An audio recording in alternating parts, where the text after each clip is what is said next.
Assalamualaikum warahmatullahi wabarakatuh. Selamat pagi ya saudara-saudara sekalian. Let's continue our lesson to the new chapter or the new unit on unit 6, help the planet we call home. For activity 1, Latin. Read the text, then discuss the question with your friend and your teacher.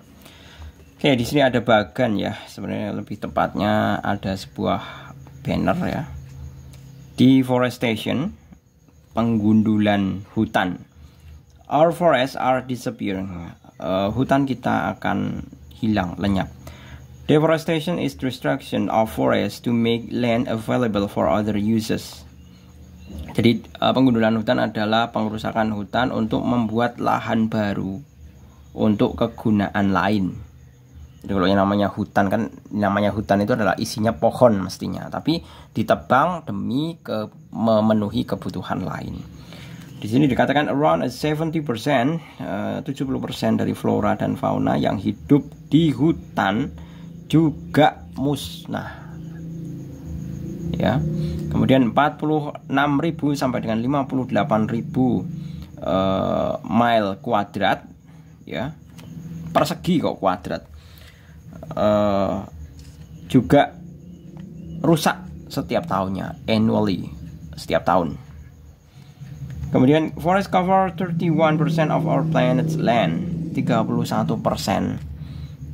hutan di muka bumi itu menutupi planet kita.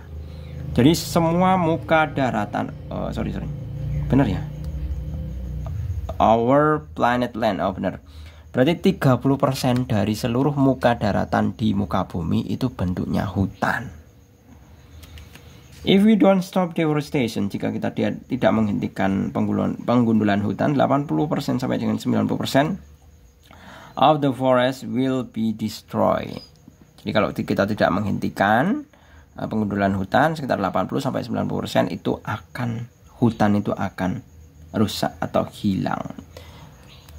We can completely stop deforestation, but we can help. Kita tidak dapat menghentikan secara keseluruhan mengenai penggundulan hutan, tetapi kita dapat membantu minimal dengan mengkampanyekannya.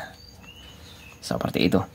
Okay, let's answer for the question. Number 1, why do people always face environmental problem in their daily activity?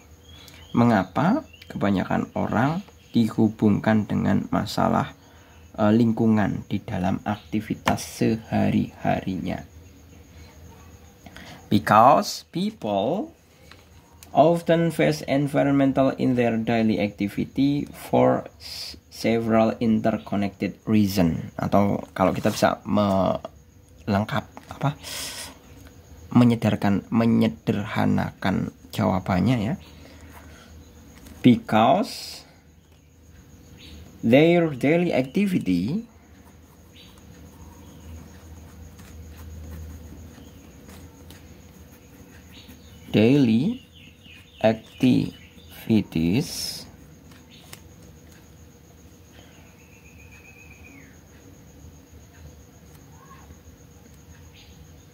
are interconnected by several reasons.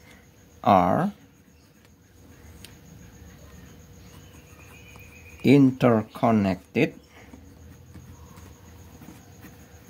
by several reasons. Ya, karena aktivitas sehari-harinya dihubungkan dengan beberapa alasan. Contohnya saja ya, real, nggak usah jauh-jauh. Kita mau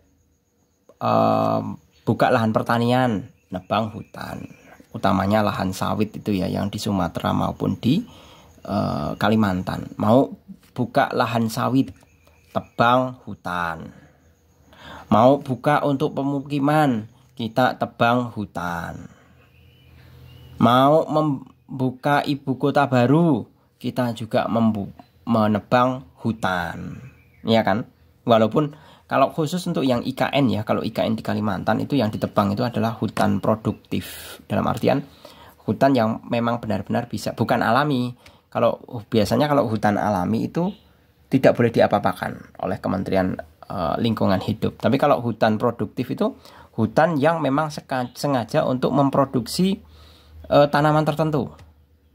Seperti itu. Itu yang masih bisa diotak-atik, dalam artian masalah kegunaannya itu masih bisa dialihfungsikan. Jadi kalau di kasus di IKN itu ya, itu kan hutan produktif kemudian dialihkan menjadi ibu kota negara Republik Indonesia ke depan. Walaupun nanti dalam kenyataannya skema bentuk dari IKN-nya sendiri itu kan memang didesain sebagai ibu kota negara yang ramah lingkungan. Jadi memang sengaja dibuat di dalam tengah-tengah hutan. Seperti itu. Nah, ini ya tadi sudah saya contohkan. Jadi deforestation, kalau kita bisa menjelaskan lebih lanjut, deforestation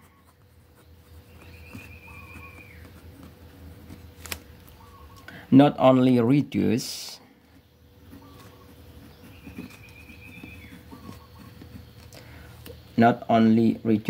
biodiversity,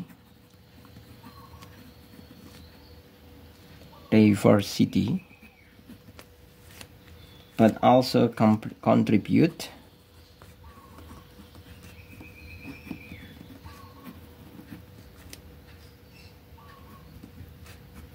to climate pakai mat ya, perubahan iklim itu, climate change.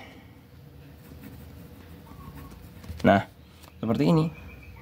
Jadi tadi kan ada kronologinya ya. Kita menebang hutan itu kan biasanya ada maksud dan tujuannya. Di antaranya ada yang digunakan sebagai lahan pertanian atau perkebunan, bisa digunakan untuk lahan pemukiman atau bahkan menjadi ibu kota negara.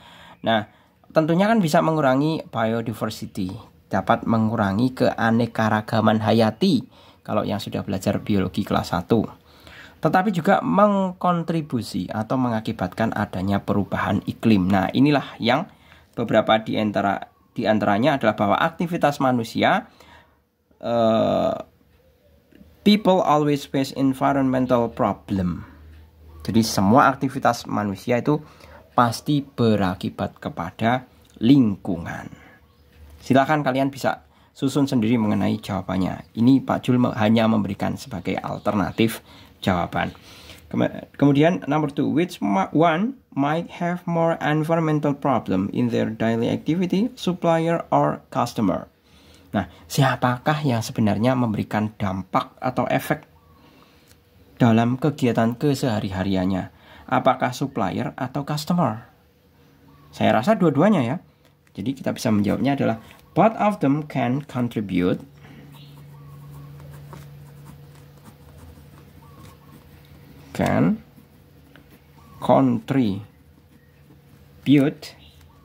to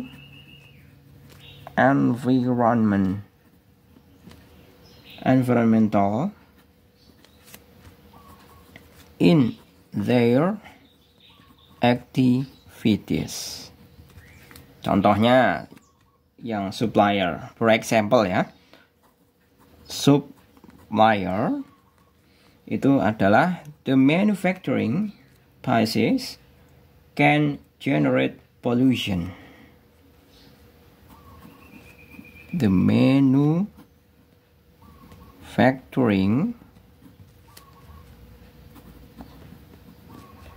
process can generate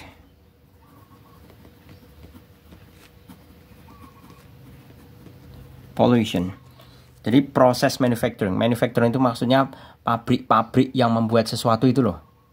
Ya, itu dapat menghasilkan polusi. Itu jelas ya.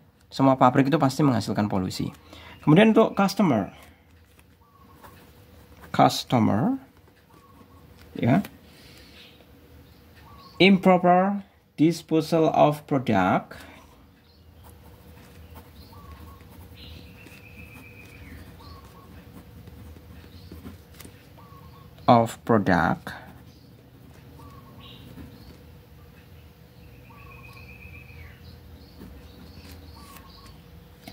and packaging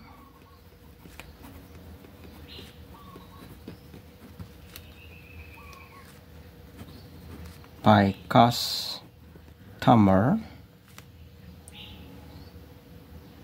customers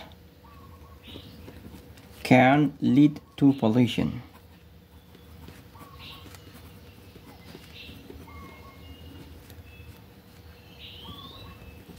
And environmental degradation. Degradations. Nah, seperti ini. Jadi supplier itu proses produksinya itu pasti ada limbahnya, ada sisa produksi. Ini yang biasa mengenerate atau menghasilkan polusi ya, limbah atau sampah akhir, residu dari sebuah proses produksi.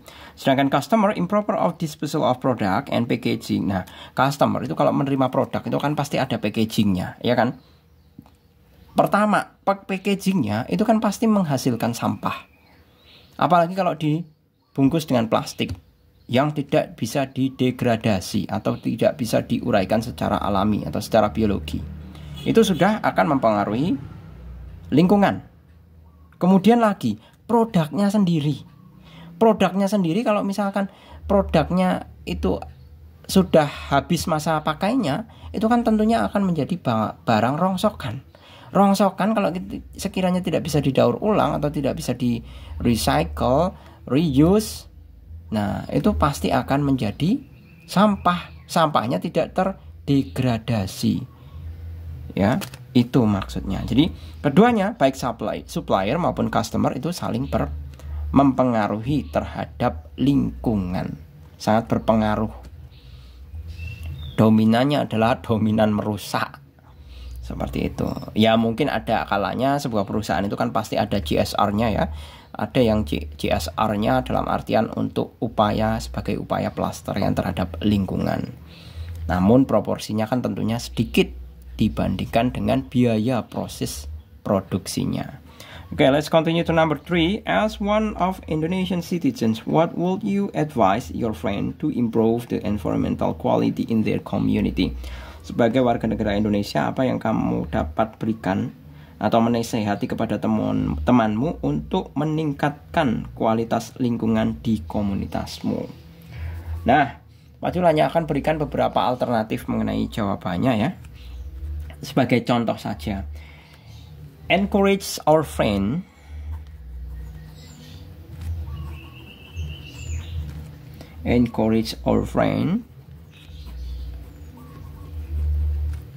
to minimize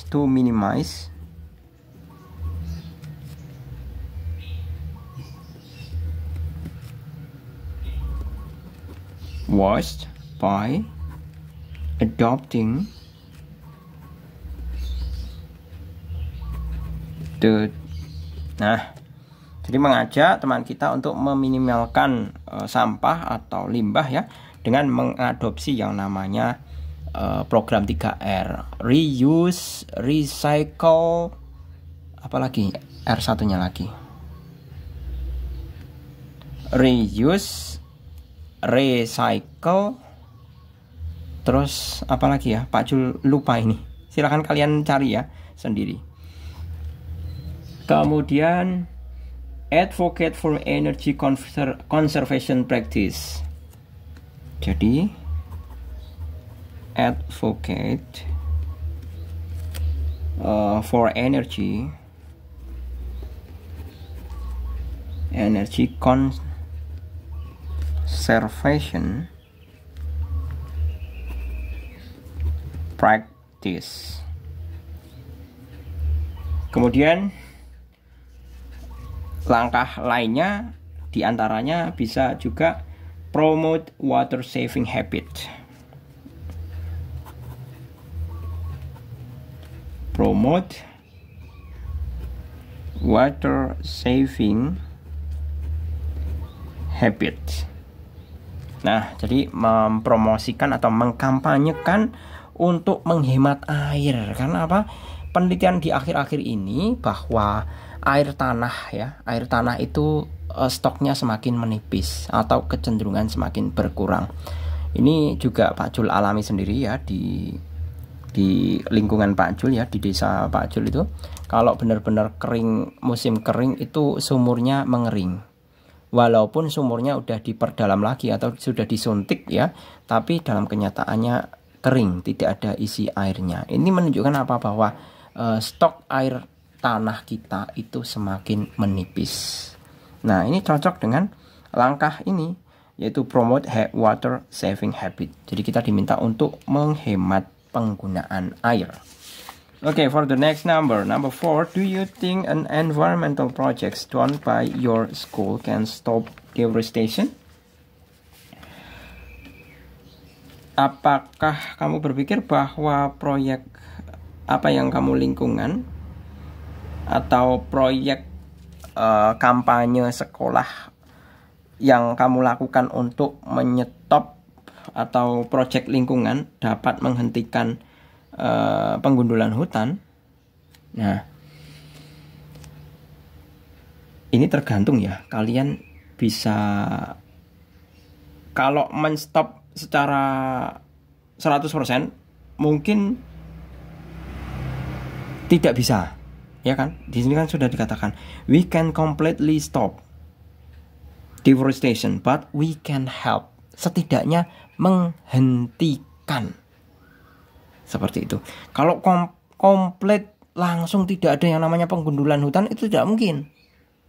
Tapi kalau minimal mengurangi penggundulan hutan, itu mungkin bisa. Ya.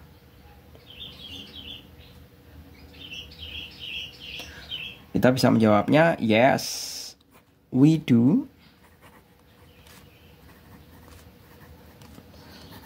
But not completely stop, but not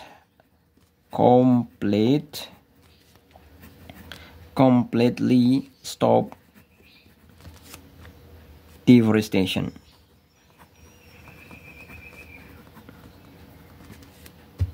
Nah, seperti ini. Nah, di sini ada kata-kata why. Mengapa? Tentunya because deforestation bisa muncul ya, itu pasti ada business conflict. Kemungkinan juga bisa juga government conflict. Iya kan? Jadi maksudnya seperti ini. Business conflict itu seperti ini. Misalkan lahan-lahan hutan itu kan bentuknya dalam HGU ya. Di negara Indonesia itu akan ada HGU, hak guna usaha dari sebuah hutan.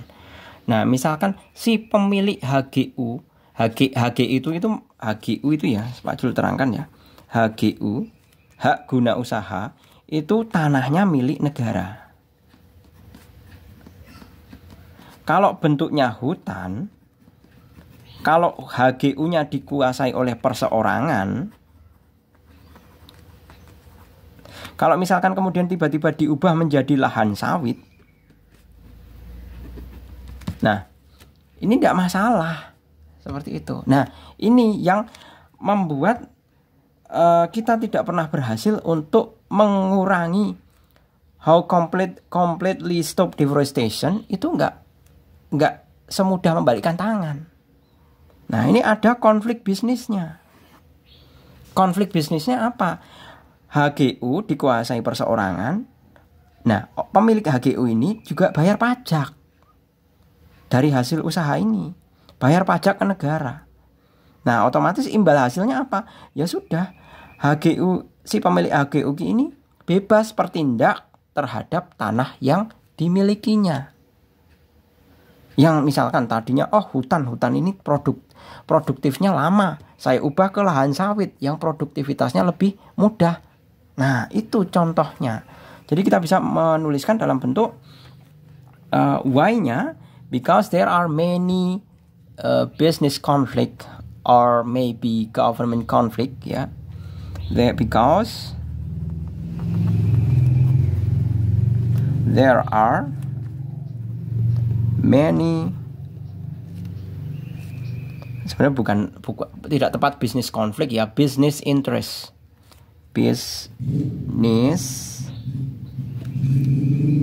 Aduh, tulis bisnisnya gimana nih? Bisnis.